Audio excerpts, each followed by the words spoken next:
And we are live. Hi, my name is Hello, Tyrese hello. Simon. I'm Elijah Jones.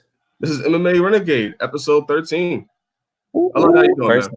I'm good. It's the first episode of the new year. You were supposed to let me introduce you as Tyrese Simon, the man of the hour, too sweet to be sour. I'm all right. 2020 has been good so far. How are you, brother? I'm doing pretty good, man. I'm doing pretty good. Good fight last night. Good UFC pay-per-view. Man, oh What a way to man. start off 2020. 2020. I mean, truly, it's gonna be this opening quarter is going to be what will be just as a fight fan alone, one Yeah. of the best opening quarters in UFC history for me. I mean, this is Yeah. the matchups alone. I'm gonna knock on wood because these matchups are gonna happen and we're gonna Right. watch them and no one's gonna, nothing's gonna happen because no one's pulling out. And that's the mindset we're gonna have for 2020. But last night, it would believe UFC 246, brother. Yeah. I mean, just it was the return of Conor, and it just lived up to the hype. It lived up to the hype.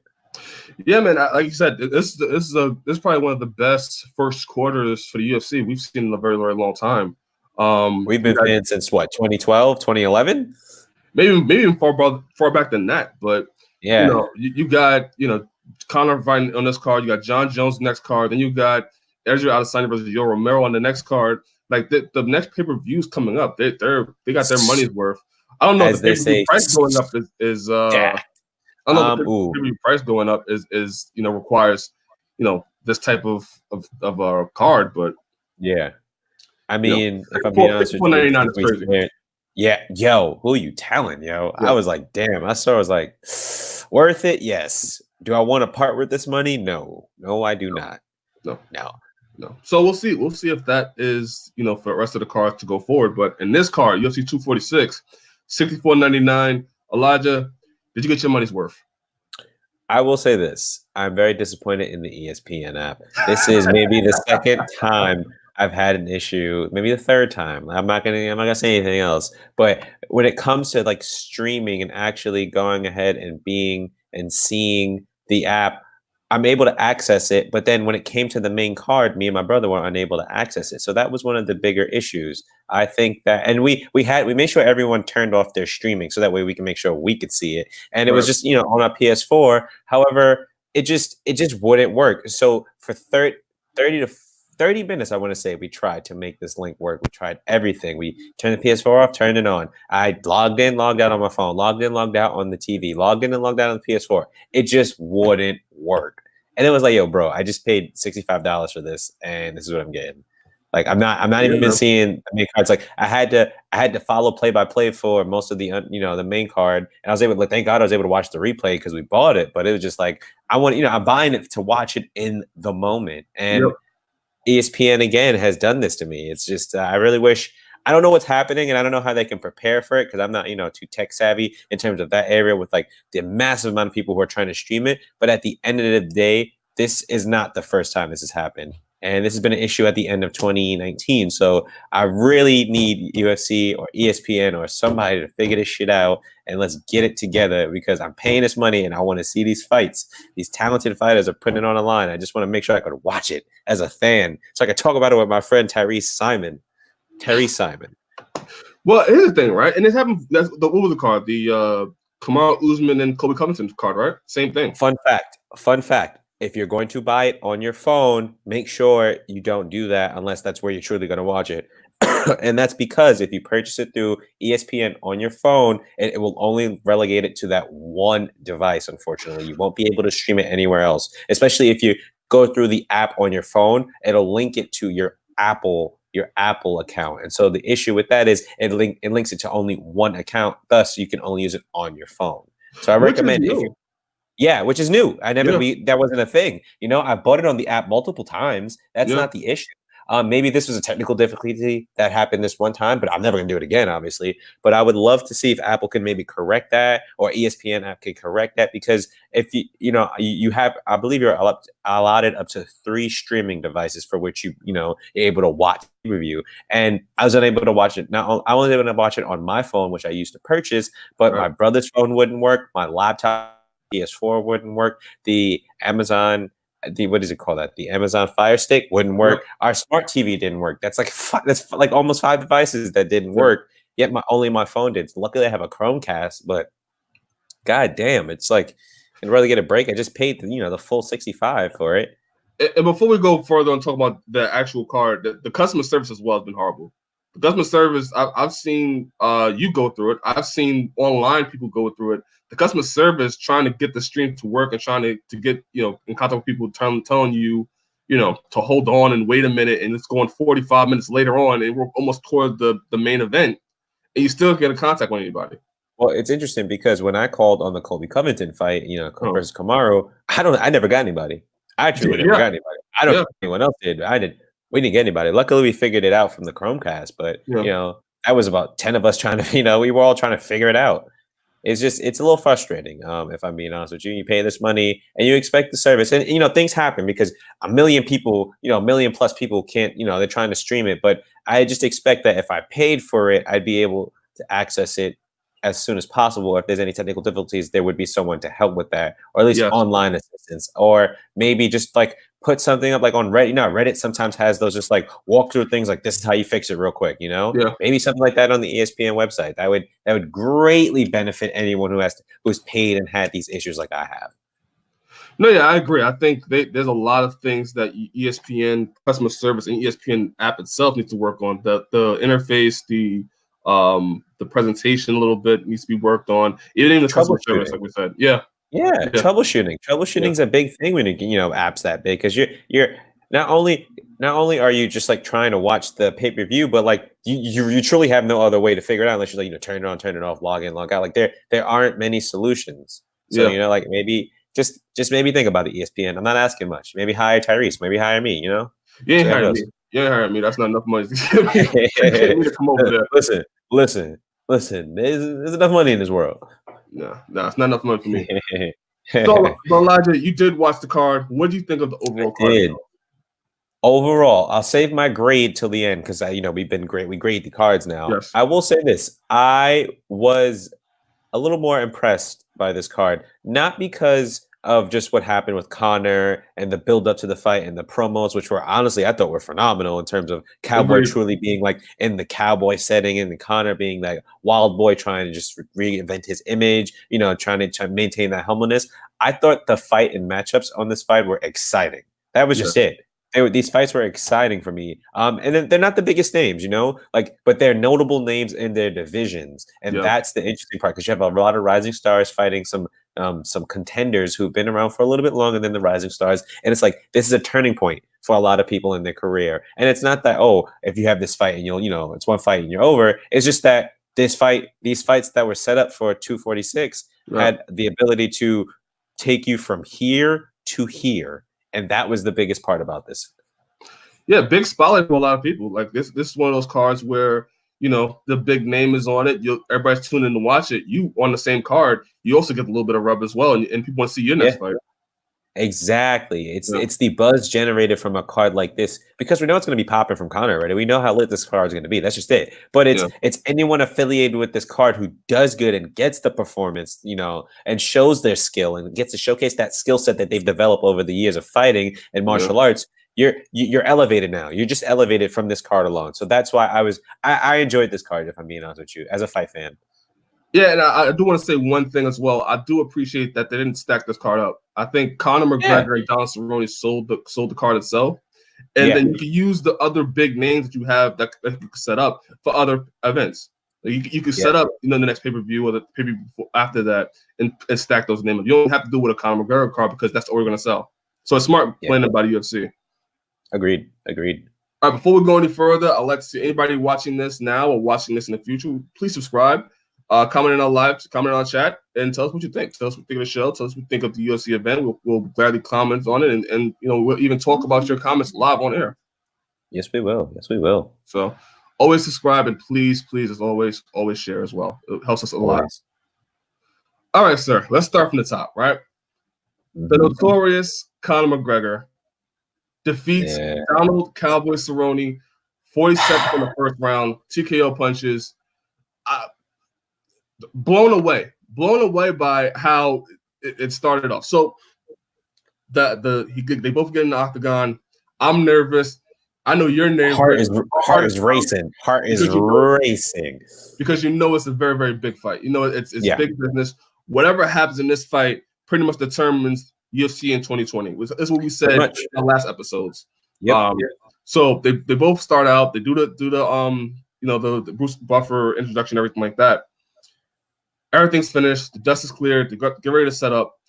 Conor lunges with a right hand.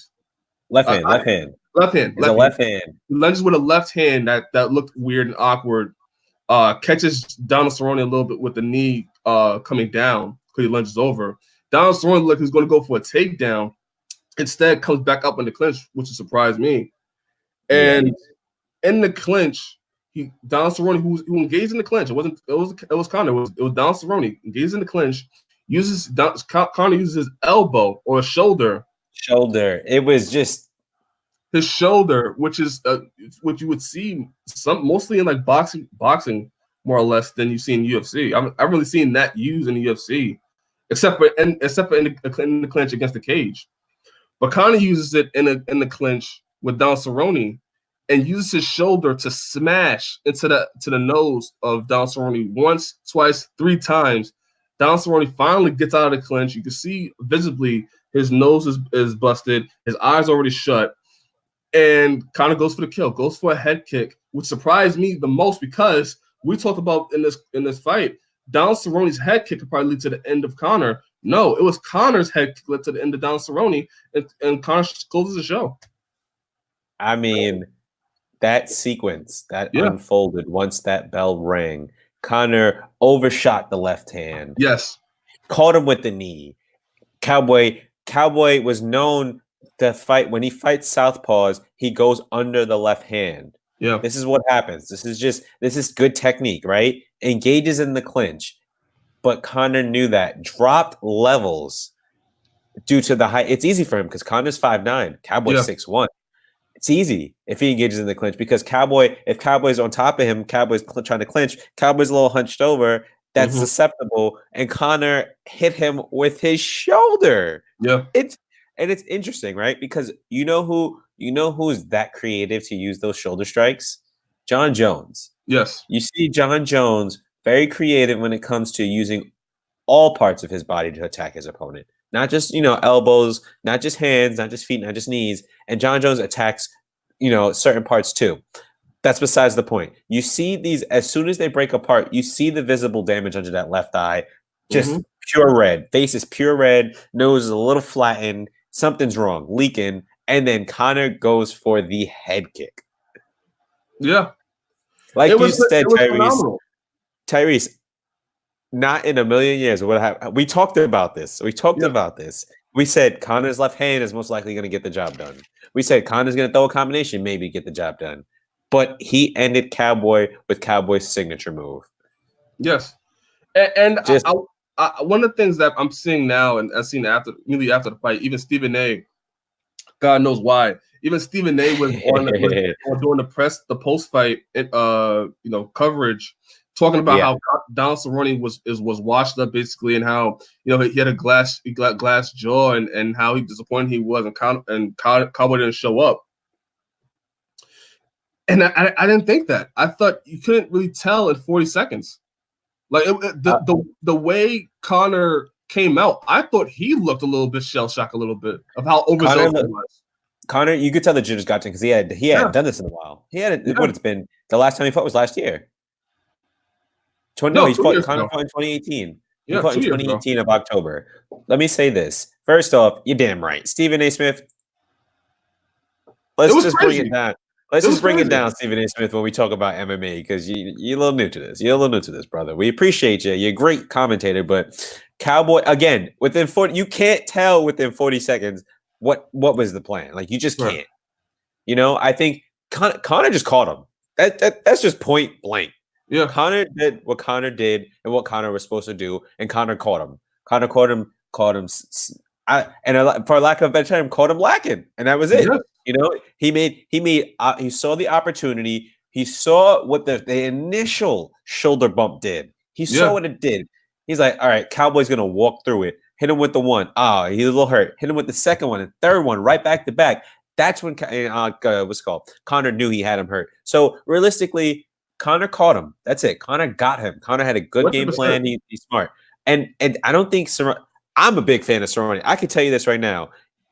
I don't think he's washed up. No, he just got caught. He just got caught. That's just how this game goes. You have some people who get caught. That's how the fight goes. And I noticed that Stephen A. Smith said that if you got knocked, he was in an interview talking about Cowboys. So he's like, if you get knocked out once, you can get knocked out again. So my money's on Connor. I was like, yes, that's true. But if you're going by MMA math, there's no math in MMA, right? Like, you just don't know. You just don't know, because who would have predicted Cowboy got finished? The head kick got him. But let's be honest, the real work was done by the shoulders. Yeah, the real work was done by the shoulders. Tyrese, when have you ever seen some shit like that? No, it's a subtle thing. Like, you wouldn't. The thing about it was, like I said, Donald Cerrone is a little bit bigger than Connor, right? Donald's 6'1", Connor's 5'9". 5'9". So him able to use his shoulder going upwards against the nose, and it wasn't like it was short responses. I mean, slow response. It was fast. Shoulder. The level change. You saw him. You saw when Cowboy gets the clinch. He gets the over, and then he comes here, and he tries to come. Cowboy tries to get you under you so he can get the knees going. Right? He tries, but because Connor is, Connor's smaller, Connor can kind of just like step under and just pop up, just step under, pop up, and that's what he did. Brilliant move, smart move by Connor. Cowboy got caught. End of it. Cowboy got finished. That was it. I don't think that was right to say he's washed up. That's not true. And here's a little just prediction for me. And what Cowboy could have done in that. I think when Cowboy seen Connor lunge over, the initial thought was to go for the takedown, right? If you remember back in the pre-fight going to this fight, right? The exchanges, the press conference, stuff like that. Cowboy was talking. He was not going to take Connor down. He's going to stand with Connor. So he initially was going to level change. He came back up with the clinch. I think what he was going to do was push Connor back against the cage and start working with elbows. That was my initial thought when he got into the clinch. Oh, he's going to go back up against the clinch and work with elbows.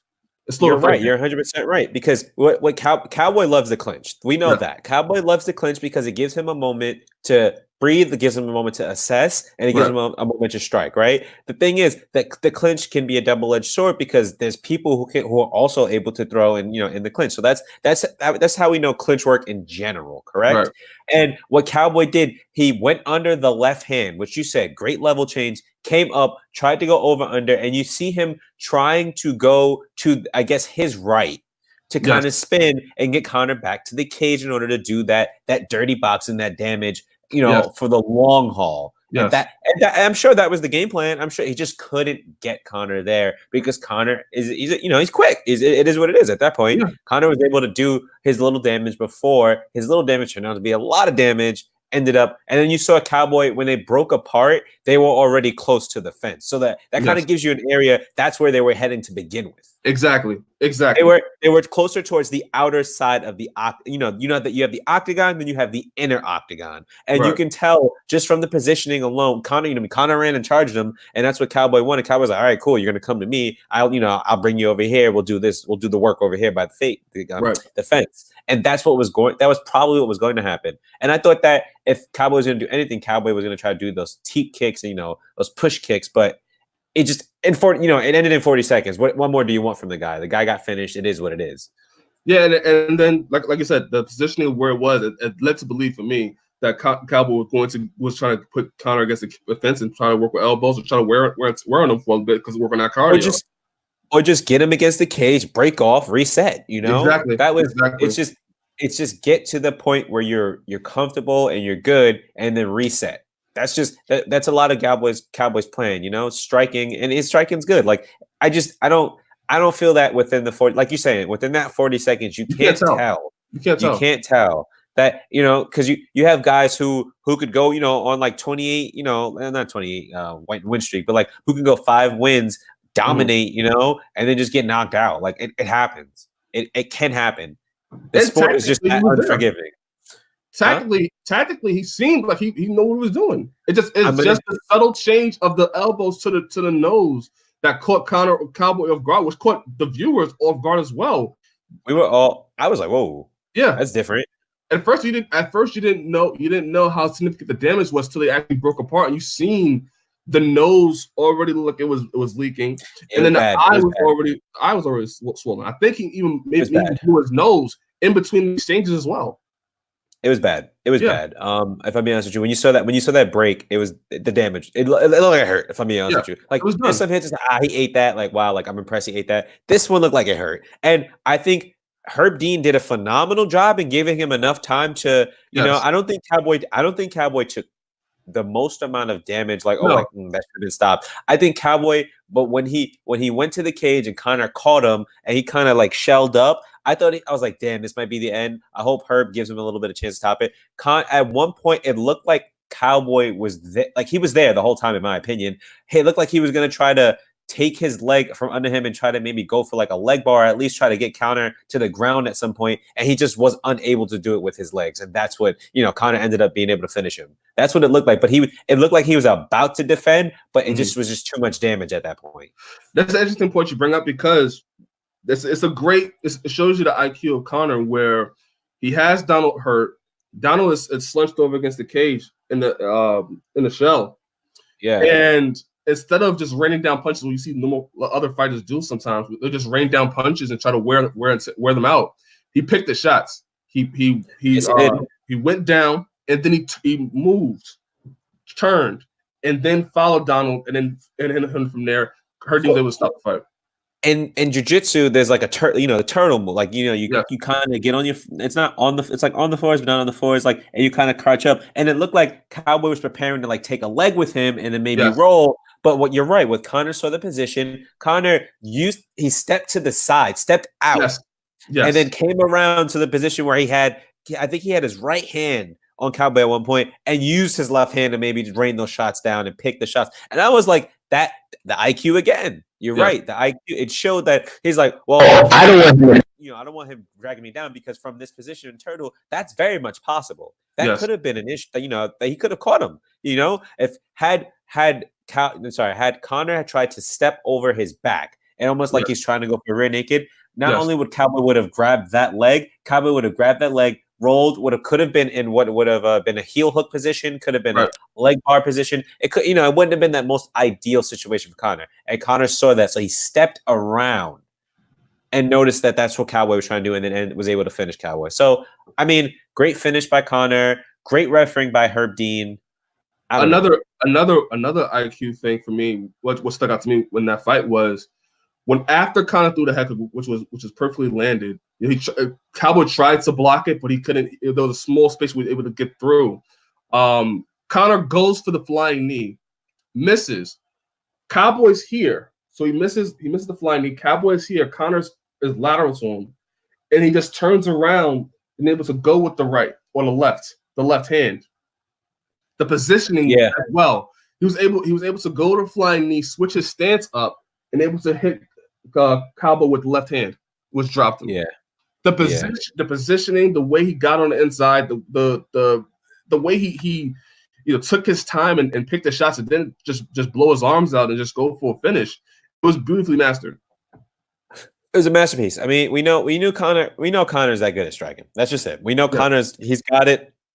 When Conor's even when he's not as dedicated and Conor shows up, he's still a force to be reckoned with. But this is what we're seeing when Conor had that dedication back when he was leading up to be that featherweight world champion. Yes. And again, it's been a while. Sometimes they have to remind us, and Conor reminded us last night of how spectacular he can truly be. One more thing before we go into what's next for Conor. Another thing that stuck out to me the most was we talked about it before with him at the start of the fight, lunging with that left hand, right? Yeah. One thing I forgot about, and I'm going back to watch Conor's fights, he always starts off pretty fast. When you watch a lot of Conor's fights, he starts off the fight pretty fast. So as soon as the bell says go, as soon as the referee says go, he's already on top of you. He's already on top of you. He's already in your face. He's always trying to do something. That was what got to me. So even the ferocity of coming out the jump just that his ability and IQ in the fight, the way he did the shoulder, and now I guarantee you, fighters that are smaller in the clinch are gonna look to do that as well. Oh, trendsetter. This fight needs to be looked at more as just how good Conor McGregor is in terms of being a genius in the octagon. And it doesn't need to be looked at, oh, the Cowboy is just on the decline or this. It needs to be looked at how to implement certain techniques when you're, I guess being a smaller fighter, just in general, like taking what you learn from this fight and applying it to your fights. I'll bring up this one other point too. Do you know how Joe Schilling from Bellator, remember him kickboxing? Yeah. He wasn't in Cowboy's corner for this fight. If you notice. Interesting. I'm not saying there's any bad blood or anything. I'm just I don't know if he's training for a fight, but that's his boy. It's his boy. Those two are at this point inseparable. So I was interested to see that he wasn't in his fight for this corner. So maybe he's training, maybe he's injured. I don't know what's going on, but I'm it's crazy that I didn't see Joe Schilling in Cowboy's corner because he's been in his corner for the last 4 fights. When Connor was on when Cowboy was on Tyrese, I'm a Cowboy fan. That's my boy. That's my boy, and I like Joe Schilling too because I don't think Joe Schilling's kickboxing is phenomenal. I know his MMA record is may not be the best, but I think Joe Schilling is one of the best middleweight fighters today.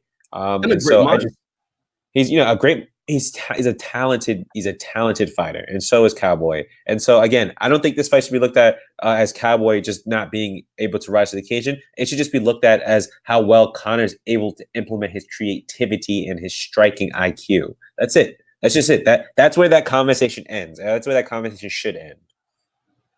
Yeah, I'm looking up Joe Schilling, see if he had any upcoming fights. He doesn't. He doesn't, but he wasn't in that corner, and I was very, I saw some people I didn't usually see, so I was curious. I want to say because that's he's been in Cowboys fight for the last 4 fights, so I was wondering what's going on. Big influence. Those two kickboxers, they're good guys, Yeah. But Conor wins 40 seconds. The best possible outcome for the UFC in terms of what they do in 2020. Here's the issue now, right? So this fight was competed at 170 welterweight instead of being at 155, right? Good news for Conor, he has options now. He has matchups. Bad news for the UFC, now they have to try to figure out who they match Conor up with and how can they withstand Conor keep winning. Yeah, and here's the interesting part. From the post-fight presser, Dana White wants Conor versus Khabib, right? That's what Dana wants, and we know what Dana wants is usually what the UFC wants. That's just it, right? Shout out, I'm not going to shout out Dana White. Actually, I'm going to take that back. I'm just saying Dana White's been doing pretty good with promotions and getting the fights together. Again, stacked first quarter. Just want to say I'm looking forward to as a fight fan. But in the fight presser, what happened was he said he wants Conor versus Khabib again. And then when asked about Conor versus Masvidal, he said, nah, the fight to make is Masvidal versus Kamaru. And that's what's interesting. And because we talked about this in the last episode, the episode to end 2019, right? Yeah. We spoke about what's next for Conor if he wins. Because and Conor needed to win. We knew that. Much we knew.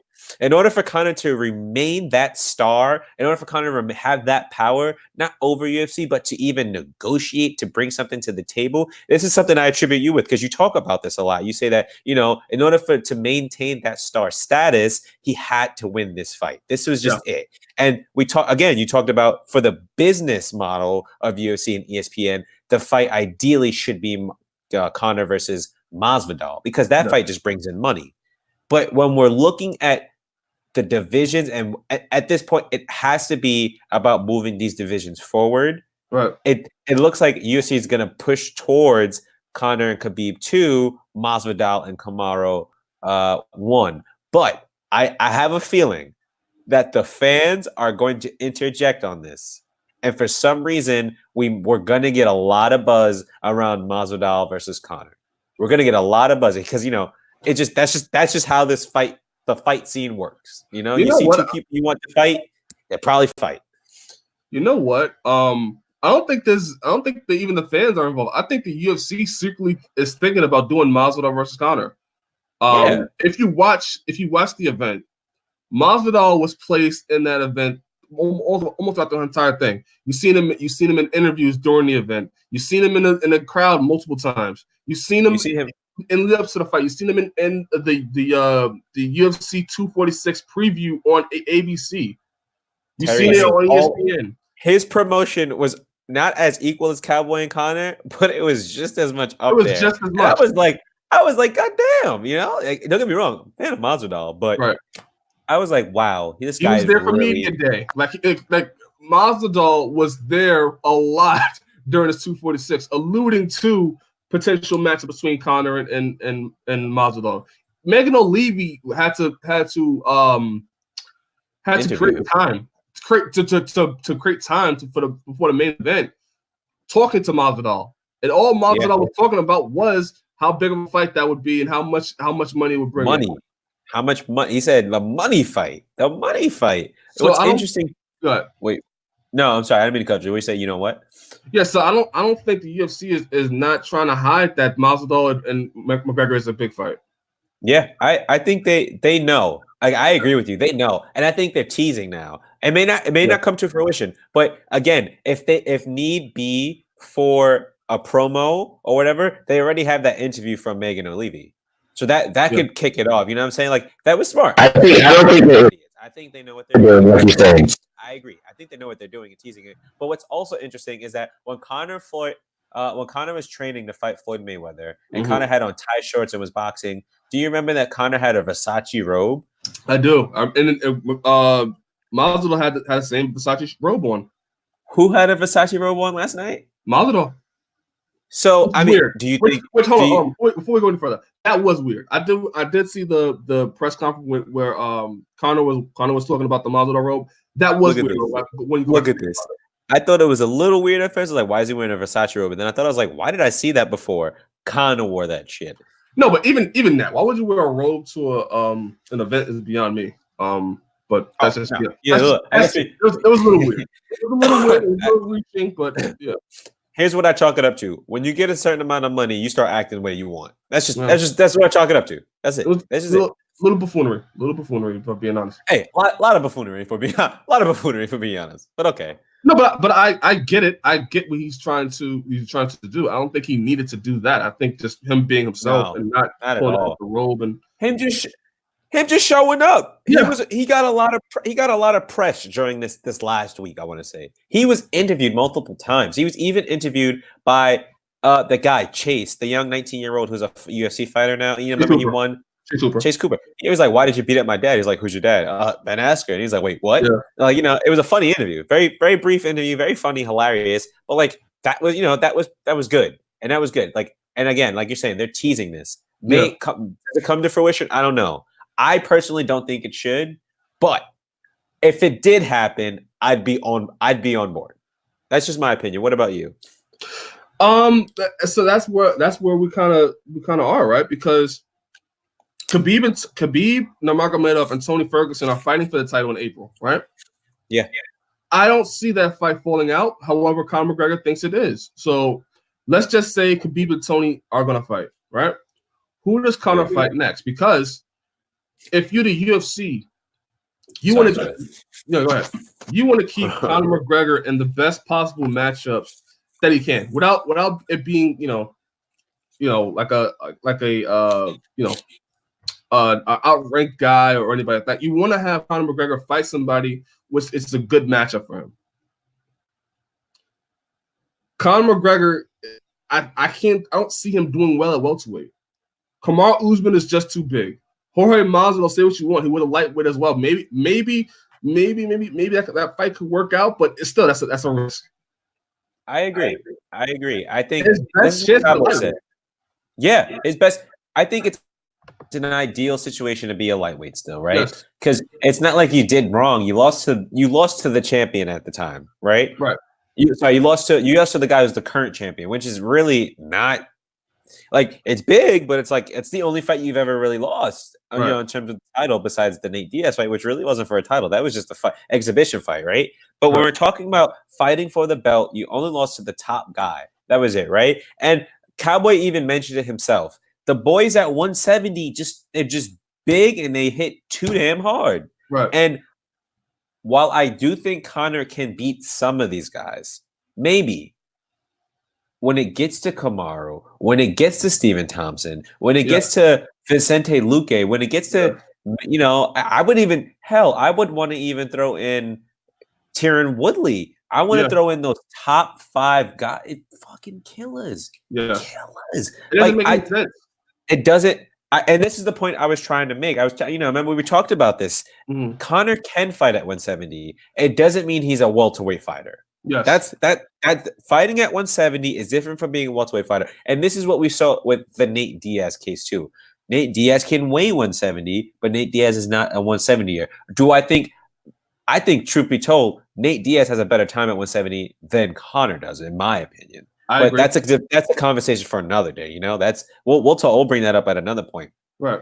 Conor at 170, he's a healthy big boy. You know what I'm saying? He looked swollen at the presser. He looked swollen on weigh day, and he looked swollen coming into the octagon, right?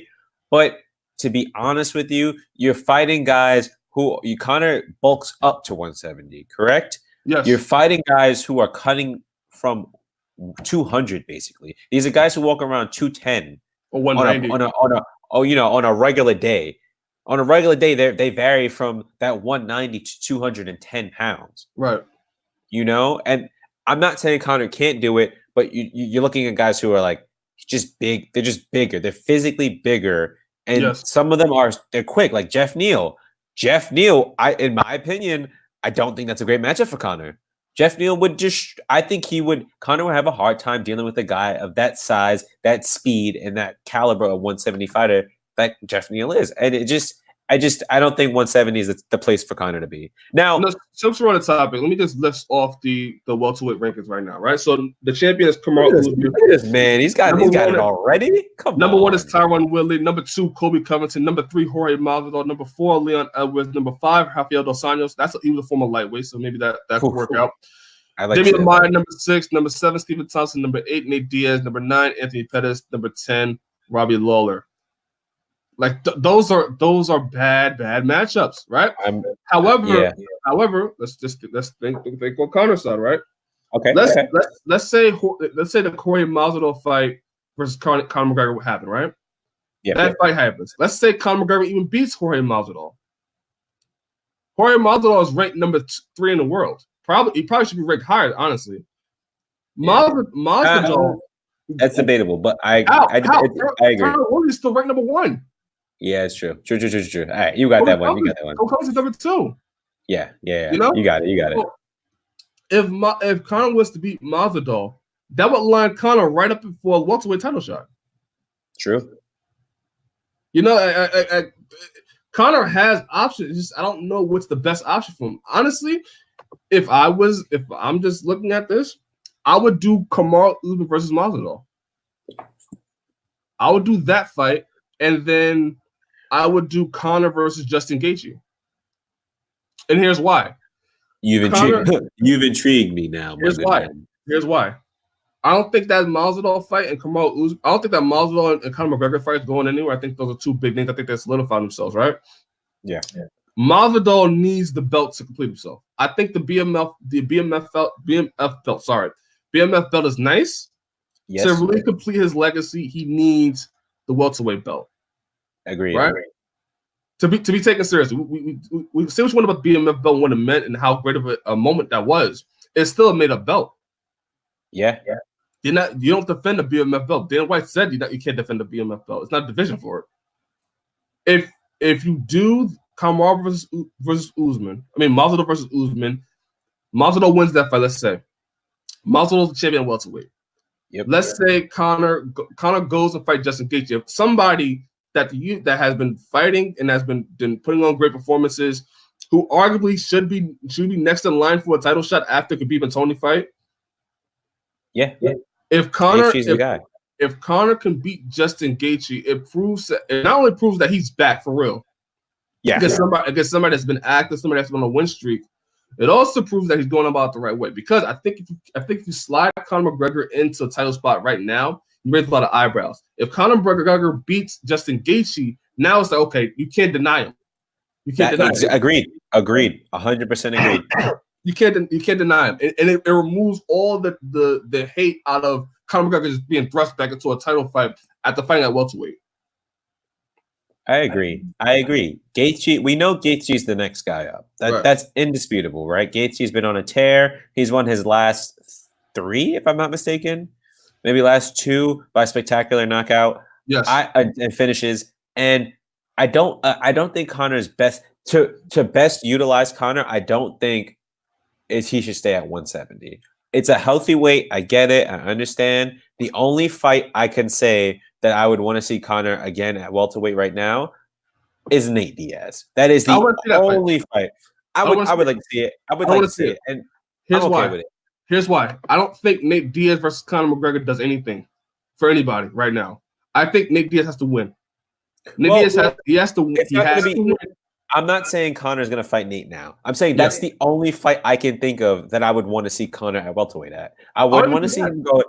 I wouldn't want to see him at Masvidal. I don't want to see him fight Masvidal. I mean, it'd be a good fight. I'd love to see who could win, but I just like Conor. Conor needs to move back to lightweight because Conor can still be lightweight champion. I agree. I think that is the only move that makes sense now. I think Conor's on the right track in getting a fight back, getting a fight under his belt, getting that confidence. And now we're gonna assess and move down, and we're gonna show the world why you're supposed to be champion again and get that rematch against Khabib Nurmagomedov. And it's a great way to prove for Justin Gaethje to prove that he's next in line. And then Gaethje hates the guy, so why not? Yeah, listen. I think the Conor McGregor and Justin Gaethje fight is the right fight to make, just for Conor McGregor's legacy. And if you rush the Jorge Masvidal fight, right? Let's say Conor wins. Now, where does Conor go from there? He has to go be thrust to the welterweight title fight. Exactly. He's more so gauged more toward a welterweight fight than a lightweight fight because he's fought 2 fights now at welterweight. And so now he's put in a position where it's like, all right, he just beat the number 3 guy in the world, and the number 2 guy. If the number 2 guy and the number 1 guy aren't in a tangle with someone already, who's getting the belt? And to be honest with you, exactly. And that's not the ideal situation you want. You don't want that because that's going to hold that division up. Conor is not going to. He's not a 170er. He's just not. He can fight at 170, and that's the point I want to bring this again to the fans. Yes. He can fight at 170, but he's not a welterweight. The only guy I know who did it, and it was pretty impressive at the time, is BJ Penn.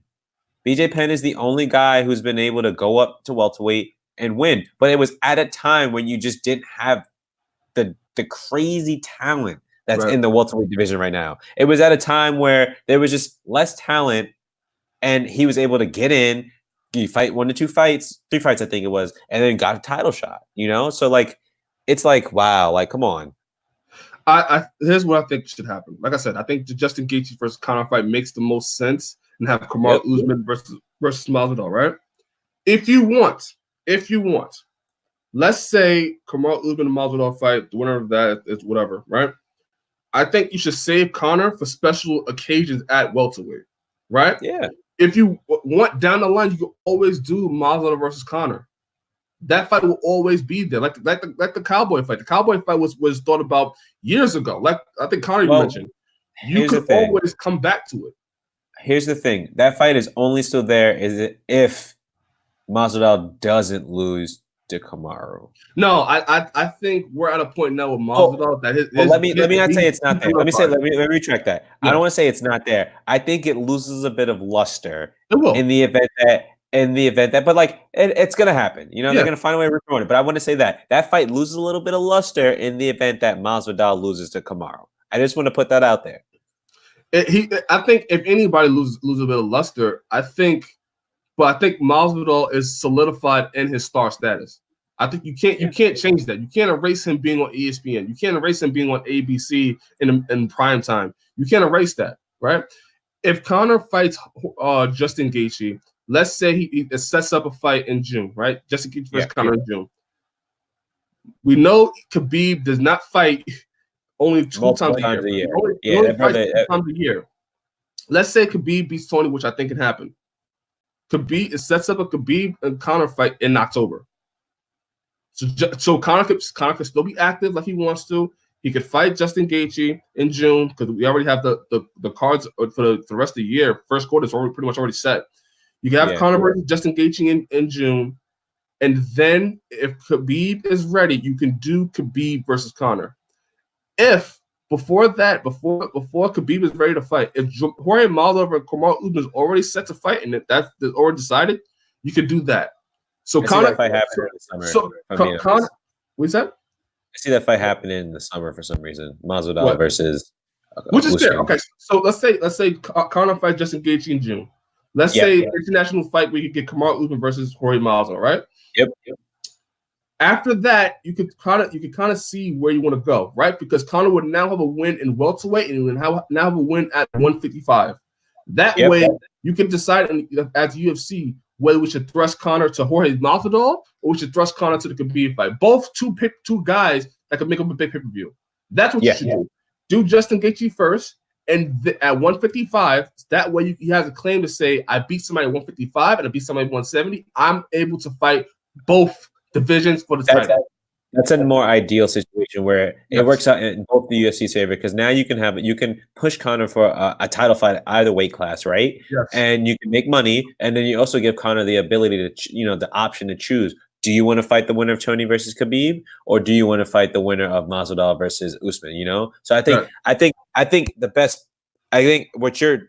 I 100% agree with your plan. I think what your plan is also saying is that put Conor on the shelf for right now.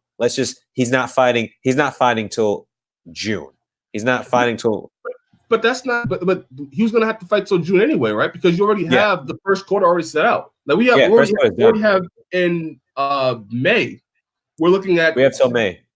In May we have Cejudo versus Aldo in Brazil. Yeah. Right. So the only card that's left open to start working on would be June for a main event. Conor versus Gaethje, that could work as a main event in June. And if Conor could get past Gaethje, which is a big if Conor gets past Justin Gaethje, who's ranked number 3 right now in the lightweight division, now Conor could say, I've beaten Justin Gaethje, who's going to be a title contender at lightweight. Now I could either fight Khabib and make that pay-per-view, or I could, if Masvidal wants to win or Usman wants to win, I could say, listen, I want to fight Usman or Masvidal. You have two options here for the UFC. I agree. I think the long-term goal is to have Conor get the ability to choose, because he's fought in both weight classes. And then the long-term goal is also to, insert him wherever they need him. Yes. But Conor doesn't. I don't think Conor returns right away is what I'm trying to get at. I don't think he returns. I mean, think about it right now. We're in January. I don't think he fights. You think he fights Gaethje before June? No, I think he fights in June. I think that's what I'm saying. But that's still 5 months. That's still 5 months. I mean, listen, the training and everything like that. Who knows? True. I mean, Conor. I'm assuming he doesn't have any injuries. We'll see about the suspension when the suspension list comes out. But I mean, realistically, we could get Conor versus Gaethje sooner. That'd be interesting. I mean, if we get it before the summer, I wouldn't be upset because then that also sets up something for the summer where it's like, oh, now if it happens before June, right, and then Tony and Khabib fight happens in April. If the Conor versus Gaethje fight happens before June, that also sets up like, wow, like that person's already next. But then you wait to see what happens between Masvidal and Masvidal and Kamaru. Then that's where you get to the situation where they're waiting to see if Conor wants to fight lightweight or welterweight, and it's possible. It's not happening. It's not happening before June. I think Conor McGregor is the main event fight for a pay-per-view. That's where we are right now, and I think Justin Gaethje will be a pay-per-view B-side talent. Somebody that could be the opposition of Conor. Conor could stay ready for the just in case Khabib and Tony fight doesn't work out. Yeah, that could always happen.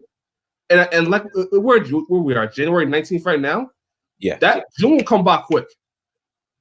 It's still 5 months away. It'll come back quick. It'll come back quick. That's about half. That's half the year, Tyrese. Now we're in the second half. Now we'll be in. At that point, we'll be in that's the end of the first half of UFC. I'm telling you, man. I'm telling you, it's gonna go. This is gonna go by quick. The year so far, we already started in January. We're going back to be in February right now. I don't disagree. I'm just saying, Conor. I think Conor sits. This is the point I'm just trying to make. Conor sits for a little bit. He sits. I think he reassesses, gets to the training, does what he has to do, and then we won't see a fight announced just yet. But I agree. I think the smarter move is to hold off on booking him right now and to see and to kind of get those two divisions going and then see where he can get into a position where he can either choose between the two if he wants, if need be. I mean, how Conor sounds, he's gonna stay ready just in case that Khabib and Tony fight. So he may just be. I don't blame him. That fight 5 times.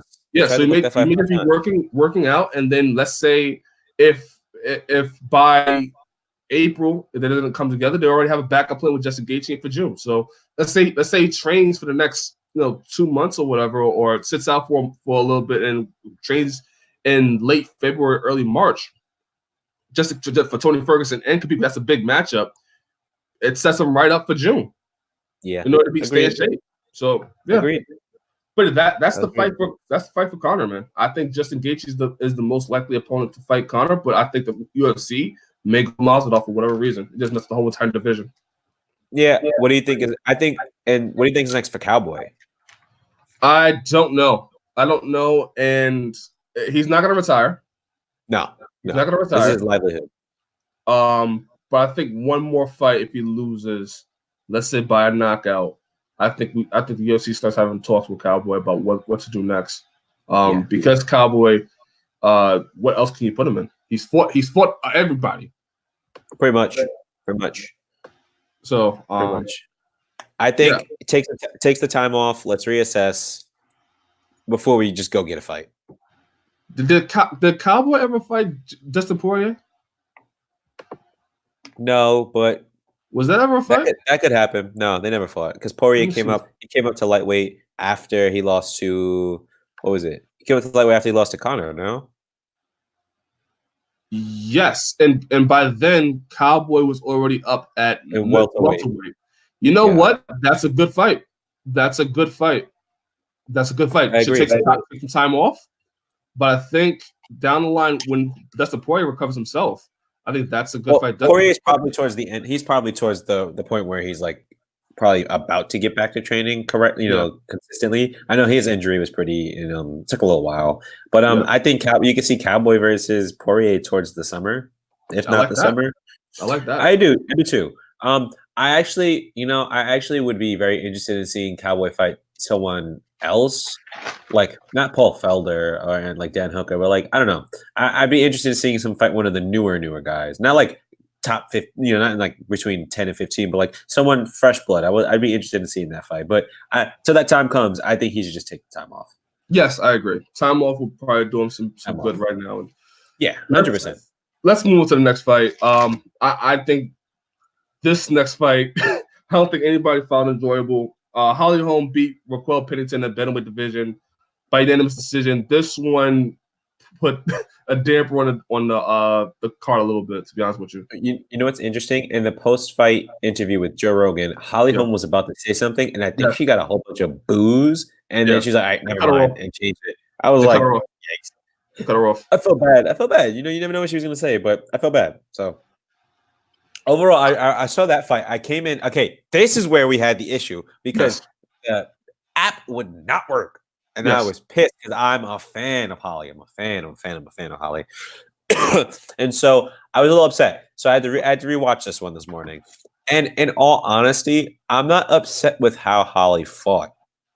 Truth be told, I thought she fought a very smart strategy. And I think I was impressed with the power of Pennington because I knew she was good, but I didn't realize how much power she actually could throw. And so I respect both fighters. I thought it was the fight wasn't this big grand display of striking, but you saw Holly's ability to impose her will on her opponents, and so I thought that was interesting.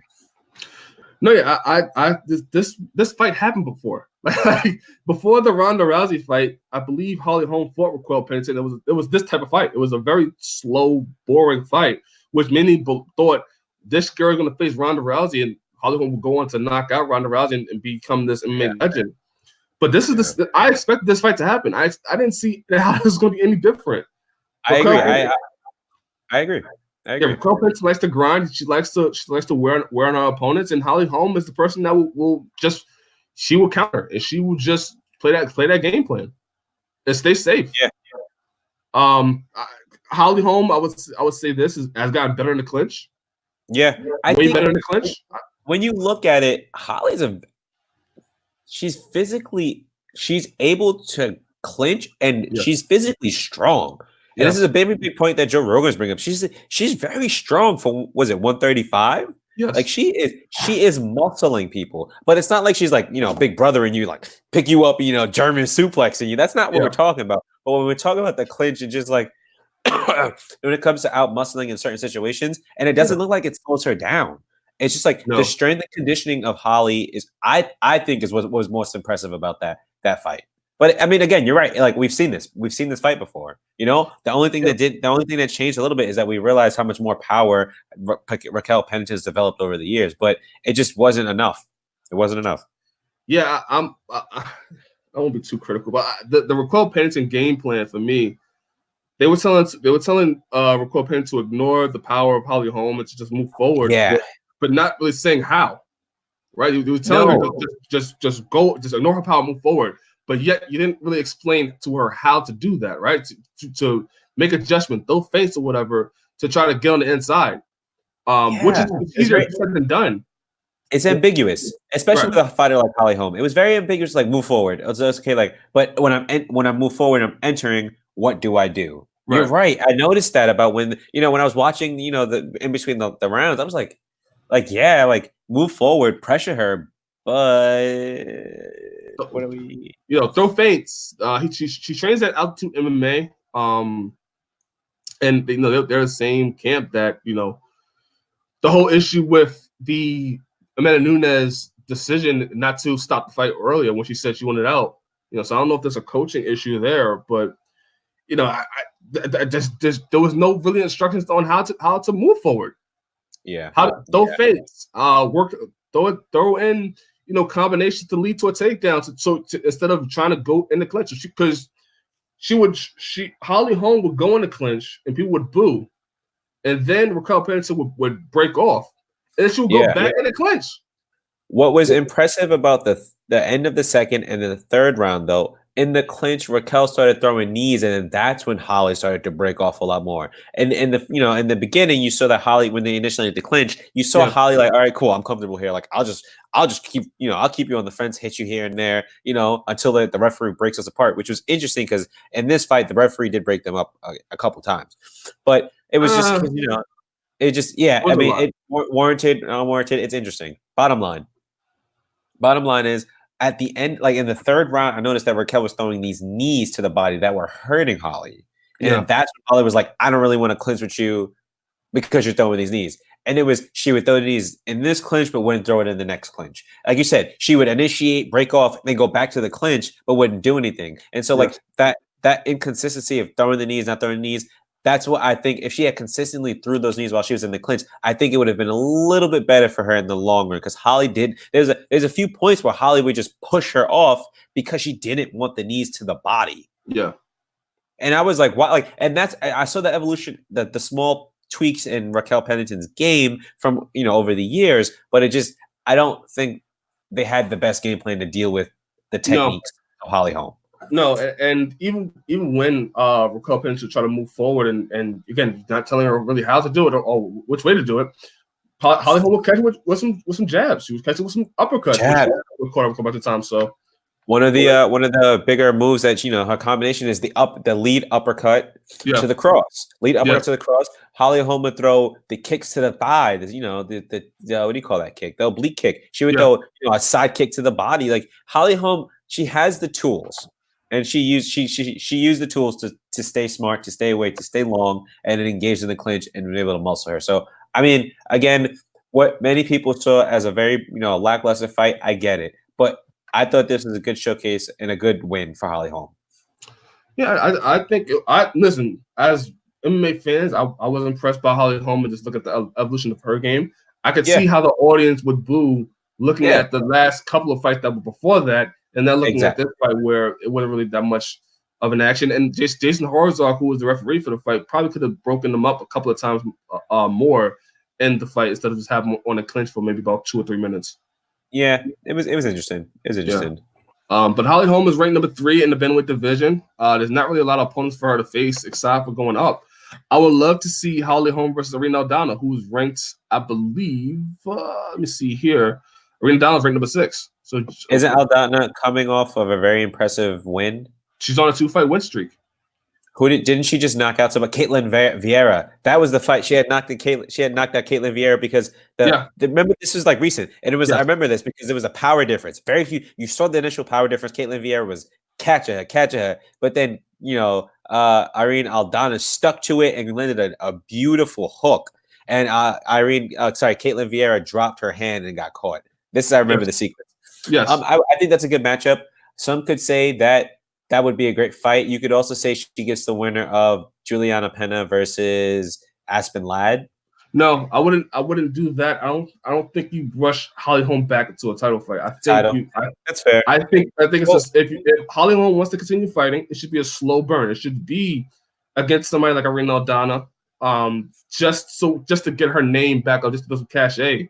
Just so then when she does fight for a title, it's not like, oh my gosh, she's fighting for a title again. You could say she's fought a couple of people before that. Would you say that Aspen Ladd versus Juliana Pena is the number 1 contender fight? Yes. Okay, so I wasn't looking at it as that, but realistically, there's also no one else in the division, so I understand that. That's what you're saying. Yeah. Build up Holly back. It's cool. Again, this is a point that we've mentioned before. It's not like Holly's at the end of her career. Right. I wouldn't say she's at the end of her career because she's still healthy. She's still beating a lot of people, but she has to now smartly maneuver between the women at 135 because she's not gonna be able to fight forever. And she came off a knockout loss to Amanda Nunes, and I mean realistically, she's only lost a handful of times when it comes to the belt, but she can get back to the belt because she's only lost to Amanda one time. This has happened. We've seen the scenario where someone who fights for the belt loses and can come back and win the belt, and it's not impossible for Holly, but it has to be strategically done now. She needs to win 3. She just won 1, right? She beat Payton. Well, if she fights Irene Aldana, that's 2. Then fights the winner. What fights the winner of Aspen Ladd the loser of Aspen Ladd versus Kate Thing. That's perfect. That's perfect. Yes. That would get her right to the title. Exactly. So I like that. I like that route for Holly Holm in terms of her getting back to a title fight again. Which again, she's so elite that she just be able to get back right into a title fight again, as well. I think this is a point you brought up before to me. I think her technique is, it's not like she has the experience. And I think that sets her apart from many people in her division. She has the boxing experience, right, to be a counter striker. She has the technique in kickboxing, boxing, and then to top it off, she has good coaches. Yeah. So, she is an elite fighter. And that's just it. That's just it. She's just an elite fighter. I think she's still capable of fighting for the belt. I don't think this is, I don't think she's on her way out. It's just the biggest point I'm trying to make here. I think she's still a competitor. She's still a competitor at the finest. And to be honest, there's not too many people who beat her. And it's not to beat Holly Holm, you would have to emulate what Amanda did. But what happened in that fight happened so briefly. It's like you didn't get to see what Holly Holm was capable of, So I don't know. I'm excited for Holly Holm. I'm still a big fan. I love using her in UFC 3. Girl could throw some head question mark kicks like out of the wazoo. So the wazoo, oh my God. Oh, it's like, all right. Let's go. Renegade in the heavyweight division beats Maurice Green. I thought it was a good fight. I thought it was a very good fight. Very good showing for Alexei Oleinik. Able to show. I don't think that's his name. I don't think that's his name. I'm going to call him the Strangler from now on because this man, the boa. What the yo, Alexei Oleinik is really good. Yo, if he catches you, he catches you. Like it's like one of those things. It's like, no, I'm good. Like there's nothing you can do. You gotta tap. You gotta tap. So I'm sorry to cut you off, but I have to call this man the Strangler because this man, what he's been able to do in terms of submissions at heavyweight. The only other person I could think of who was able to implement his will at heavyweight and submit people is Fabricio Verdum. And Fabricio Verdum just elevated his striking game in the course of his UFC career. So he didn't have to depend on his submission game. But when it came to submissions at heavyweight, Verdum was that guy. You were like, he'll put you in a triangle and put you to sleep. He'll get you in an arm bar, break your arm. He'll get you in a Kimura, break your arm. You knew this guy was capable of it. But Alexei Oleinik, he's taking a limb home, if not putting you out. No, yeah, Alexei Oleinik been fighting for a very, very long time. He's been fighting. Honestly, I'm looking at his record now. His first fight was in November 10th, 1996. Yeah. Right now he is 42 years old, meaning he has wins in about 4 or 5 decades. Yeah. Yeah. Within 4 or 5 decades, man, which is crazy. That brother, I don't know. And to beat Maurice Green, Maurice Green misses a head kick, starts out the fight strong, misses a head kick, leads to gets his back. Green holds up to a Kimura, and Oleinik uses it to take his back. So he drops back from his guard, from back clinch, and is able to work from there. And I thought Oleinik off the ground was just phenomenal. The way he was able to transition seamlessly, going from half guard to side control. He's able to get the scarf hold, and he had Green in the shoulder for like a minute left into the first round. You know what's interesting? Chael Sonnen did an interview where he said he had a guy in a scarf hold and he's like trying to submit the guy. The scarf hold puts the reason, because it's compressing your spine and it's putting weight on your abdomen and it hurts, right? It's just a hurtful technique. But like a lot of guys may not tap from it, right? Just may be it, right? That may just be it. Some people want to tap for it, but I'm assuming at 265 pounds, this division, I think I would have snapped in two. No, the way and he held on for 1 minute left in the first round, and it looked like Green was going out, but he was able to keep his composure, stay with it. Yeah, and Oleinik was applying a lot of pressure, but Green was able to get out of it and be able to withstand for the end of the first round, and that was good on Green's part. Green was really, really tough in that aspect. He showed in the second round, Oleinik was able to get him down again, had a belly down armbar.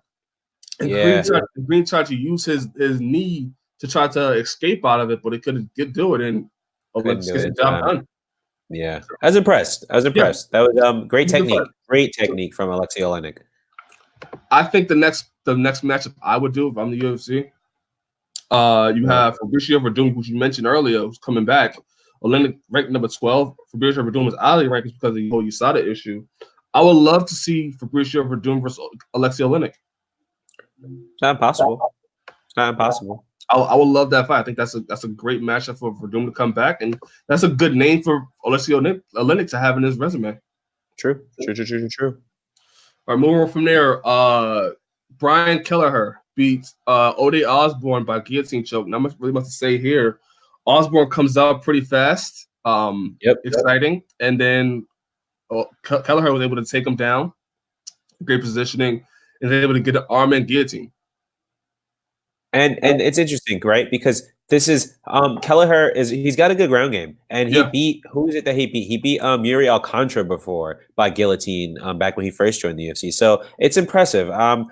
We're big fans of Brian Kelleher. We were really upset when we didn't get to see him fight on the New York card. Very big fans of Brian Kelleher, New York guy, stand-up guy. He had a lot of promise. I still think he does. I think he's just trying to figure it out at this moment, and I'm happy he's back in the win column. He had lost to John Lineker, and then he had lost to Montel Jackson. But I mean, hey, he's beating Renan Barão. He's beating he's beating Julio Arce. He's beating twice. Yuri Alcantara. It's like he's got some names under him, and so I'm excited to see where he goes moving forward in terms of his the bantamweight division. I'm happy for him. I'm happy he's in one column, and I'm very interested to see who he gets put with next. I'm very interested. I agree. You always get an exciting fight with him too. So it's not like he puts on boring fights. He puts on great fights. He always comes out and tries to put it on his opponents. Agreed. I bet you he tries to find a way to get on that Brooklyn card. I wouldn't be surprised. He came out unscathed from what it seems like. I think he tries to get on that Brooklyn card because he lives in Long Island. I mean, I don't know if he still lives in Long Island, but he's from Long Island. So maybe, I don't know. I'd like to see that. Diego Ferreira in the opening fight of the main card beats Anthony Pettis by rear naked choke in the second round. The thing about this fight, which was interesting to me, was I think I'm not sure, but I want to say Diego Ferreira was injured going to this fight because if you watch the fight, he has his knee up or a leg up looking to block a kick or check kicks. Check kicks. And it was awkward seeing it a couple of times. And then after the fight, he was saying how he didn't want to get kicked by Pettis because his kicks hurt. Which is interesting. I think he may have an injury. We don't know. But what was more interesting to me in this fight was when Ferreira tried to stand with Anthony, Yeah. and you saw that grit, and it wasn't like he was biting down and just swinging controllably. I think you see Diego Ferreira's striking evolve. It's Mhm. getting better. I still think Anthony was edging him out, and then once he noticed that, he was like, "All right, cool. I'm getting a little more touch than I need to." That's when he initiated a lot of those grappling exchanges, him up against the fence. And that was I thought it was a solid game plan to neutralize Anthony Pettis, because you know who else had a similar blueprint, I guess, when they saw they weren't striking or like just to throw him off his game. Mhm. When he fought, who's my boy, Rafael dos Anjos for the lightweight belt. Yeah. Rafael dos Anjos kind of tied him up against the fence and kind of initiated that. All right, you're not doing anything. Like I'm gonna try to wrestle you, throw in some strike in here, clinch. And so it's interesting. I don't know. I thought it was a good fight. No, I thought it was a good fight. I thought it was a good performance for Diego Ferreira, especially when you know you beat Anthony Pettis on the ground. Like not a lot of people can say they beat Anthony Pettis on the ground. Yeah. Nate Diaz can't say he beat Anthony Pettis on the ground. Diego Ferreira can, and the I don't way he think did it was anyone. smooth.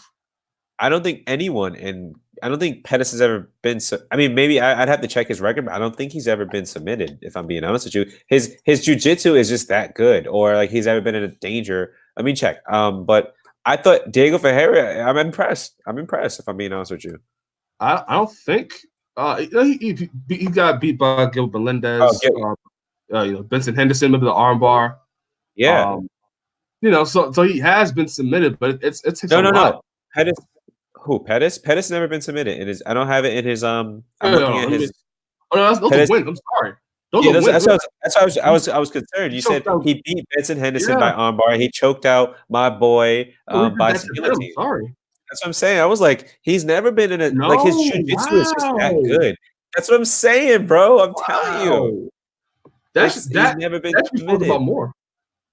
That should be talked about more. I don't think you know what? And it's interesting because remember when Frankie was knocked out by Brian Ortega? It was like Frankie has never been finished in any of his fights. Boom. But Pettis has never bin submitted in his UFC career, WEC career, and the fights before. He has never been finished. So it's like, whoa. I was impressed. That is crazy to think. That's the first time that Anthony Pettis has been finished by submission in his entire career, and nobody's talking about it. I'm telling you, bro. That's why I was like, whoa. And the way he got the arm triangle was interesting too, because it wasn't as if he was fully in the position where, arm bicep fully wrapped around the artery, hips down towards the mat, driving towards, the mat, and full on locked in. He had his jaw inside that. But what's interesting is that Anthony Pettis, you notice his jaw it's interesting. Like one part of his jaw is bigger than the other. And I think to avoid that injury, or like he's had an injury to his jaw before, I think that's one, not a soft spot for him, but like that's a part that he doesn't want being hurt. And so he had to tap when that pressure was there. Yeah, it was a great game plan by Diego Ferreira. I thought he's one of the MVPs of the night, especially being Anthony Pettis' first submission lost in his career. So if you're watching, thank you for watching, and please subscribe and comment in the live chat. I want to hear your thoughts on UFC 246 as well. I told my brother that, and I was like, wow, Anthony Pettis never gets submitted. Anthony Pettis was in a submission fight with Jorge Masvidal, and he held his own. No, and outside of UFC, they had like an actual in a boxing match, well, not boxing match, but boxing ring. They did a submission thing for charity, and Anthony Pettis held his own against a 170-er. Like it was like, wow, like whoa, Pettis' ground game is crazy. I didn't see him in much trouble in that whole match. And then when I saw Diego Ferreira trying to take Pettis' back, I was like, oh shit. Yeah. I was impressed. It was a master class. It was a master class. He should be talked about a lot more than what he is. I know it's the Conor McGregor show and everything like that, but Diego Ferreira submitting Anthony Pettis is a freaking big deal. Well, I knew Diego Ferreira was going to be a good, because when he fought Colton Haynes, I believe, he fought Colton Haynes back when Colton Haynes was like towards like the end of his UFC fights. And Colton Smith. And then Diego Ferreira beat him. Because you remember Colton Smith was the guy who won the Ultimate Fighter at like welterweight, and they dropped down to lightweight, and then Diego Ferreira beat him. I was like, damn, Diego Ferreira beat him. I was like, that's pretty impressive. Then he beat Ramsey, Nijam, and then he lost to two guys, Poirier and Dariush. Yes. He lost to Poirier and Dariush, and I was like, damn. But then he's been winning ever since. So it's like, TKO Jared Gordon recently. TKO Cal That's what I'm Nelson. He beat saying, yo. Like, Olive Abon Morcier. He beat like Diego Ferreira is 35 years old. Going to him now. He's 35 years old. He had a 17-2 record. He's on a 6-fight win streak. Now is the time to do whatever you want to do with him right now. I think, get him while he's hot. I agree. I 100% agree. He can do it. However, it sounds like Dana White is not going to do that. If you watch the post fight, he talked about how he don't want to rush Diego Ferreira, who's 35 years old right now. Which honestly, if you're trying to see how best he can be, now is the time to see how it's going to be a top level competition. You could put him. I agree. I think if he's able to fight Pettis, hold his own, and submit Pettis, which is a very hard thing to do, yes. I think he's ready. I think he's arguably ready for guys such as, let me see, I'm pulling up the lightweight rankings now. I think he could fight guys like Islam Makhachev, Alex Hernandez, Gillespie. You know, like those are guys he could potentially fight. And that just will go any further. This whole lightweight rankings had to change anyway because Edson Barbosa is not in lightweight anymore. He's a featherweight. Why is he still ranked number 10? I don't. A fight hasn't been announced yet. Like you say, if a fight hasn't been announced yet, I ain't seen it. I ain't doing it. He has been announced for a fight. Who's he fighting? I will check, but Edson Barbosa is definitely in line for a fight right now. I'll tell you right now, I'm on ShareDog, which ShareDog has always been reliable for me. Yeah, ShareDog's. ShareDog's a good, great.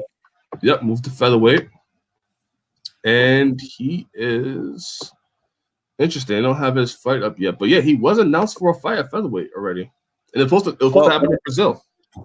I'm interested, but bottom line is, I think if now's the time to put Diego Ferreira up there, and I think he should start getting more, top 15 opponents. I agree. Maybe give him Alexander Hernandez. Maybe give him Islam Makhachev. Maybe give him. I think Makhachev would be a good. Oh, Raging Al would be a solid one. Yeah, and for Pettis, do you think it's over for Pettis? If I'm being honest with you, I don't.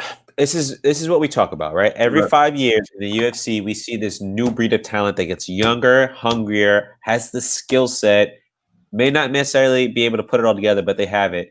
I think Pettis' reign as lightweight king, he's the upper echelon of the upper echelon elite, when it comes to elite fighters. But I don't think he'll be champion again. In my honest opinion, I don't think he'll be champion again.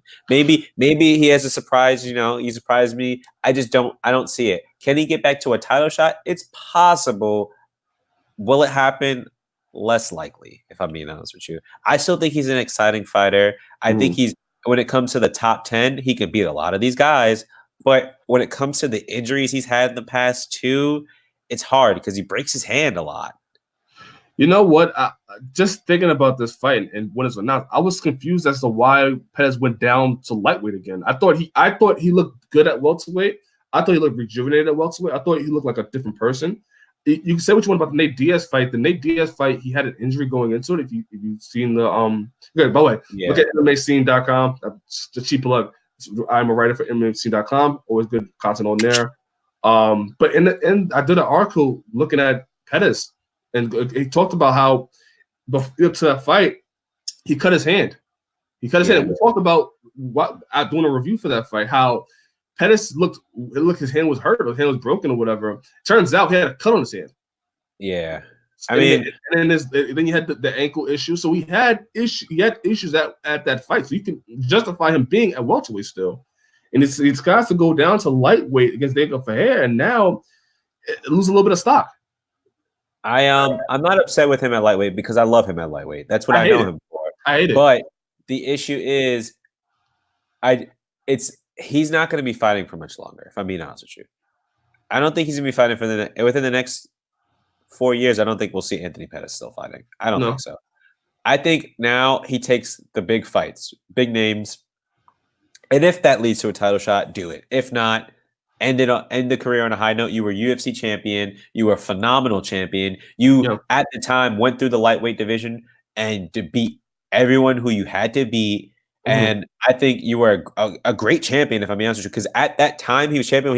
He was the first fighter, in my opinion, I've seen with a Wheaties deal. I ain't never seen nobody with a Wheaties. Nobody deal. has either. Nobody has either. I don't even, to be honest with you, I don't even know who eats Wheaties, but that's like one of the top selling cereals of all time. So realistically, you did your thing. And I understand that he's a phenomenal fighter. And again, he can still beat a lot of people. But if I'm Pettis, now is the time. Again, maybe go back up to one. Stop taking 155 fights, take 170 fights. Let's just take fights that we like. Oh, like I'm interested in that. Let's do it. Let's run it. I have a fight for you. Let's see where it goes. Right now. Sorry to cut you off. I have a fight for you right now, which I was prepared for. This only works if we build off each other. I think Pettis should stay at welterweight. I don't think 155 is a good weight for him at all. I think he looks better at welterweight. Honestly, he looks healthier at welterweight. I think a fight between Pettis and Robbie Lawler will be a great fight at welterweight. That's a great fight at welterweight because Robbie Lawler. We don't know who Robbie Lawler is right now. He's not looking like himself. So it's not like we're seeing the same Robbie Lawler that was on the tear. Yeah, but he's still a good Robbie Lawler, and Anthony Pettis at welterweight he has a little bit of power to him, and he looks healthy at welterweight. Here's what I will say. I don't know if he necessarily has the knockout power, like one hit KO. He can definitely catch you because he caught Wonder Boy. We know that. But again, he's not a welterweight. Anthony Pettis is not a welterweight. Okay, so Robbie Lawler. Let me throw this out to you. Robbie Lawler is. Yeah. Okay. So my only issue. This is what I'm saying. I'm not saying don't make the fight. My only issue is that with Robbie Lawler, given the state that he's in now, will he rise to the occasion? Because if he comes back as that vicious Robbie Lawler and mauls Anthony Pettis, that kind of puts Anthony Pettis at a point in his career. It's like maybe I should stop fighting sooner than I need to. Well, here's the deal, right? So what else is left for him? All his better matchups, all his exciting matches is at welterweight. Yeah, like true. I don't disagree. Has been in this lightweight division for a long time. He's fought a lot of people. You just be rehashing a lot of the fights. Yeah. No, listen. I'm not disagreeing. It's just that, and I think the Robbie Lawler fight would be interesting. It's just that Robbie, I don't know. If the old Robbie shows up, solid if. That's an if. It's an if. It's an if. Let me see something. But this is basically feeding into the point that I'm trying to make. If I'm being honest with you, right? I feel like we're on the same page about this. I think Pettis needs to take fights that intrigue him at 170, and if it leads to a title fight, it leads to a title fight. If not, finish that contract and move on. Because if not, Pettis can still teach. He can still do jiu-jitsu. He can do tournaments.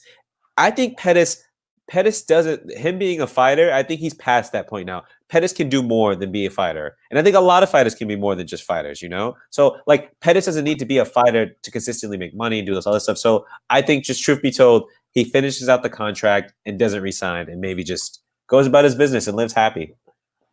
So, let me just say this. Robbie Lawler is on a 3-fight losing streak. Lost to Colby Covington in August last year. Lost to Ben Askren by Bulldog choke. And before that, lost to Rafael Dos Anjos. We took a long layoff from by the end of the decision as well.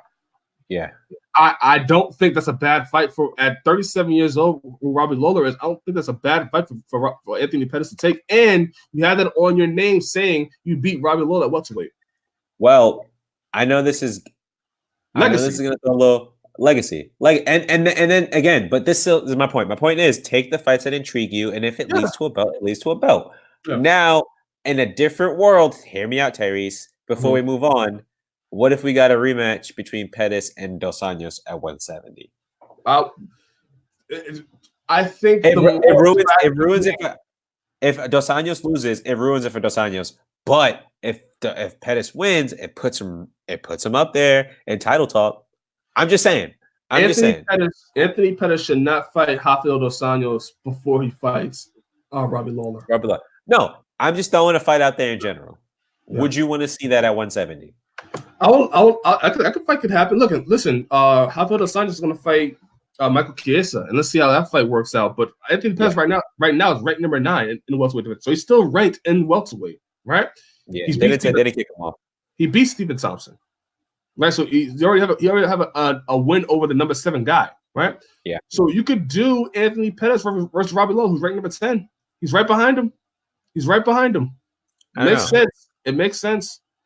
If you want to do Anthony Pettis versus Rafael dos Anjos after the Chet Chiesa fight. That's good too. But the Robbie Lawler fight, Anthony Pettis, they're ranked close to each other.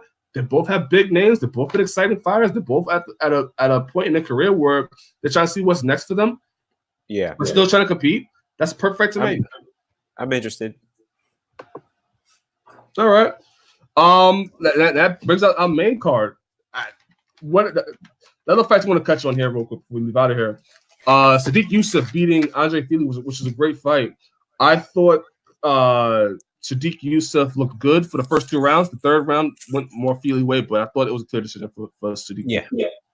I'm impressed by Sadiq Youssef. I thought that we talked about this. We called each other and talk on the phone about MMA. Shocker there. But we said that that's a really good fight, and that's a fight that could make or break either of those fighters. It'd be better if Sadiq Youssef won, which he did, and I thought that he had the talent and the skill to get the job done. But with Fili, it's interesting because Fili, he has the tools, but he gets edged out by the people he fights. It's not that he's getting dominated. The last time I think he was dominated was by Max Holloway when he submitted him. Other than that, I don't think Fili's ever been dominated, in a fight. So it's just like I'm interested to see how Fili goes about this loss, but I'm even more interested to see this welterweight division open up for Sadiq Youssef, because that brother is going to be a title contender. Mark my words. I'm willing to put that on a lot. He's going to be a title contender very soon. I thought stats wise, I thought Sadiq Youssef pretty much dominated Fili. Fili took Sadiq Youssef down a couple of times, but Sadiq Youssef was able to get back up. So really nothing. Sadiq Youssef had a great Kimura at one point, which was a pretty deep, but Fili was able to get out of it, showing Sadiq's grappling and submission game as well. Yeah. And I thought Sadiq Youssef looked good. I thought Sadiq Youssef won the first 2 rounds, and I think he took this third round off, which Fili was able to come in. He switched from going from orthodox to southpaw, was able to throw a jab more, but he really couldn't do much with it. And it led to Sadiq Youssef getting that decision win. I agree. I thought, listen, I agree. Youssef, I agree. That's it. We can move on because I thought solid. I thought it was a solid fight. I would love to see Sadiq Youssef step in to fight Arnold Allen, who was supposed to fight, believe, or even Kevin Kattar, who I think is falling out of the fight as well. Kevin Kattar was supposed to fight Jimmy Stevens, and that fight fell through. Well, I think that got rescheduled. I don't know. I know it fell through because Kattar got injured, but I think it might be rescheduled. I thought Stevens got injured. Let me see. I'm sorry. I'm gonna check. All right, you checking out? I'll continue talking. But yeah, Sadiq Youssef, maybe fighting Arnold Allen. I know that was fight. Arnold Allen supposed to fight somebody. Kevin Kattar is maybe a good fight. Shane Burgos. I would love to see Shane Burgos. That'd be a good fight. I think you're right. Stevens is injured. Stevens is injured. Yeah, so you could do Sadiq Youssef versus Kevin Kattar if Sadiq Youssef is healthy enough to go, and I think that would be a good fight. Well, I'm thinking of who got injured and had to pull out. Josh Emmett. Yes, he was supposed to fight Arnold Allen. That's who it was. Who was supposed to fight Arnold Allen. That's who. I thought those fights are all good. I honestly kind of would like to low key see Sadiq Youssef versus Shane Burgos, but go ahead. See that happen. I don't see that happening just yet. I should say. Yeah, I would love to see. Calvin Kattar needs an opponent. Arnold Allen needs an opponent. That's easy. Could work those two out and have Sadiq Youssef versus those two guys. And honestly, I think Sadiq Youssef deserves to fight somebody ranked now. I think we've seen enough to say, okay, he needs to fight somebody. Philly's ranked. No, Philly's not ranked. What? No, don't break my heart like that. I love Andre Fili. No, Philly's not ranked at all. He's outside. Damn. All right. Well, hey, hats off to the brother. Yeah, so I think that's a good fight for Sadiq Youssef to take next. Moving on, Tim Elliott losing to what's his name here? I cannot pronounce it. Elijah, you please help me. Give me one moment. We're pulling that back up. That name. I'm sorry. I just got off. Askarov. Askarov. Okay, there we go. Yeah, I got it right. There we go. 1 for 1, 2020. This is a new man. Askarov beats Tim Elliott. I thought Askarov looked pretty damn good. Pretty much controlled the fight. Did you not see him? Basically, Tim Elliott is one of the toughest motherfuckers I've ever seen. He went out. He went out for a split second and came back, which is impressive. At flyweight at that, Askarov has power. Power. I would love to see where Askarov goes from here. I think it was a good showing for him. That flyweight division has some life now. Just going to be this. Going to fight Davison Figueiredo soon for the belt. Yep. So now you have some life in the division. I think You do. Askarov would be somebody that could potentially be a contender in the future. Yeah, I agree. What else we have here? Roxanne Modafferi beats Macy Barber by unanimous decision. Macy Barber tore her ACL during the fight, but Roxanne Modafferi, what you can say about her is her striking got really damn good. I want to say, Roxanne, and it wasn't one of the issues where like, oh, I can't stand with you, so I'm taking you down. It was the mixing of the two. Yes, the grappling and the fighting. I mean, I was impressed. Modafferi, remember, from when she started on The Ultimate Fighter till now, I think she's had one of the best changes or evolutions in her game. I think one of the most improved. Yeah, agreed. 100% agreed. And I thought what was interesting is at first Macy Barber, pressured her and was throwing these jabs and straights. And then Roxanne Modafferi made the adjustment and started throwing straights herself, and it was catching Macy Barber. And I was like, whoa. Mm-hmm. I was like, oh, so we got a fight on our hands. And then she started taking her down and controlling. At one point, Macy Barber went for a guillotine, which was impressive, but just couldn't get her leg out in time. So I think it was interesting. It was the first round, I believe. But Roxanne Modafferi, she's good. She's that good. She's able to hurt Macy Barber with some elbows off her back. She's able to those sweeps, and when Macy Barber would try to go on top of Roxanne Modafferi, Modafferi would throw some sweeps in and was able to get back her position. Like Modafferi, I think she had a great show. Another MVP, honestly, of the night where you just seen this somebody that has been fighting for a while just continues to get better and better. And now we're looking at Roxanne Modafferi as somebody, okay, listen, maybe one or two more fights, back in title contender. True. So I love seeing Roxanne Modafferi win. Macy Barber's not going anywhere. I think she at 21 now. At 21, torn ACL, she has to heal her from that. But I think Macy Barber is still somebody reckoning with at flyweight. Agreed. She'll be back. Yeah, I agree. And the last fight on the prelims was Drew Dober beating Nasparat. I mean, Nasparat Hapras. It's interesting, right? Because going into this fight, Hapras had a lot of hype on him.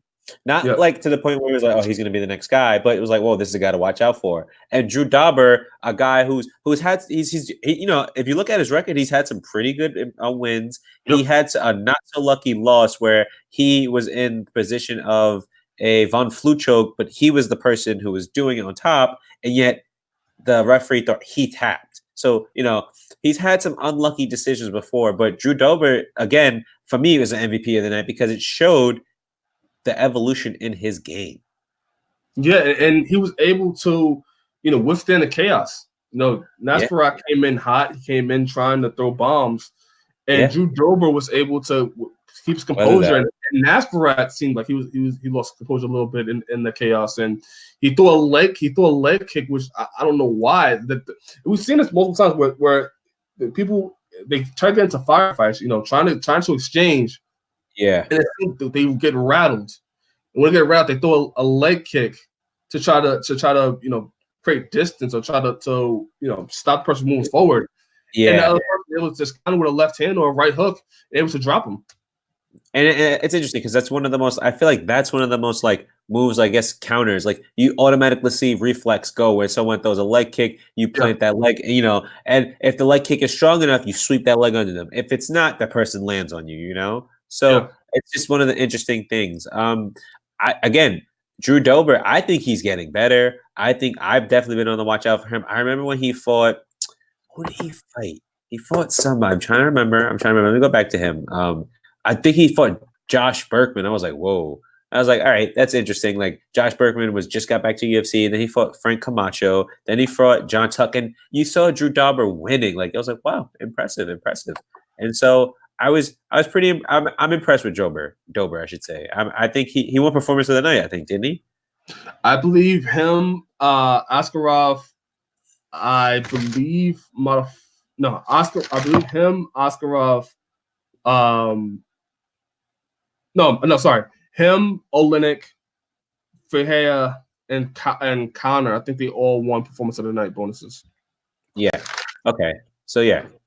There was 5. There was 5 that was released. Yeah. So I'm impressed.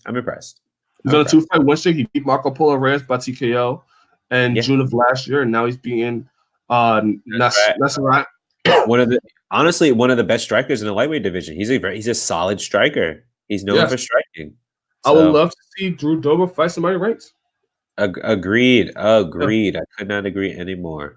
Again, that Diego Ferreira and Drew Dober have found themselves fighting somebody next to being ranked. Either like we said, Islam Makhachev, Alexander Hernandez, Greg Gillespie, Alaya Quinta. Who knows? These are names that can be, these are names who can be fought. So, final thoughts on UFC 246. We've gone an hour and 35 minutes so far. It's been a great show talking about UFC 246. Any final thoughts? I think this was a solid card in terms of talent. Connor, I'm happy he's back. Impressive. I'm interested to see where he goes now, and it's solidified that that man is capable of what he did in the past. He can do it again. He can replicate that magic. He's able to implement his will, and he's still a star. He hasn't fought in 2 years almost, and the brother comes back, finishes a guy in 40 seconds, is on top of the world again. But the most redeeming quality is that not that he's changed 100%, but his attitude's a little bit more humbling. And so it's interesting to see that. I don't know if you want to call it maturation. I don't know if you want to say Connor is finally trying to step into his own in terms of not baiting the people, or is it just this is just a guy he didn't have bad blood with. But I like where Connor's going. I want to say I like the direction he can take at this point. And overall, I give the card a solid B+. I wouldn't give it an A. Okay. I give it a B+. You? I thought the card was good. I thought it introduced a lot of new fighters people to look out for. Sadiq Youssef, one of them. Askarov is another one. Drew Dober is another one. Diego Ferreira is another one.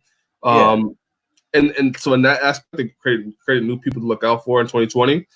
Conor McGregor, I think he winning sets up a big 2020 for UFC. I think the UFC needs to think about long-term planning instead of short-term. Yeah. I think rushing the Jorge Masvidal fight, granted, it'll be a big fight.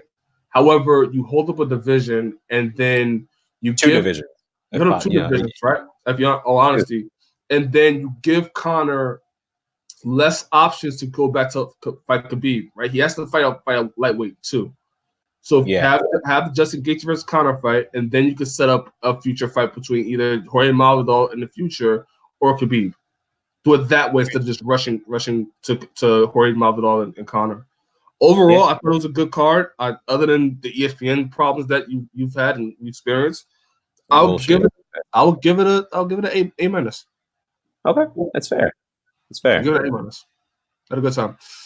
Any final thoughts before we get off? Anything you want to say? Oh, brother, I just want to say it's first show of 2020, and I do have a tattoo if you can see it. I'm glad to be back. I'm glad to be on the show. Thank you for always having me and encouraging this, and I'm excited for 2020 to be calling more shows with you, brother. Yeah, we got another one next week, so be prepared. It's gonna be we have a string of fights coming up, which I gotta prepare for, and now I have a job and a lot going on in my life. Brother, working hard. You got to give him the credit. A lot going on. UFC, hire him. All right, what? and for viewers watching later, we thank you for watching. Please subscribe. Please comment. Tell us what you think of the show. Tell us what you think of anything UFC, and we'd love to hear it, and we'd love to comment as well. Of course. All right. Signing off. My name is Tyree Simon. Elijah Jones. And this has been MMA Renegade episode 13. See you guys next week. That's my brother.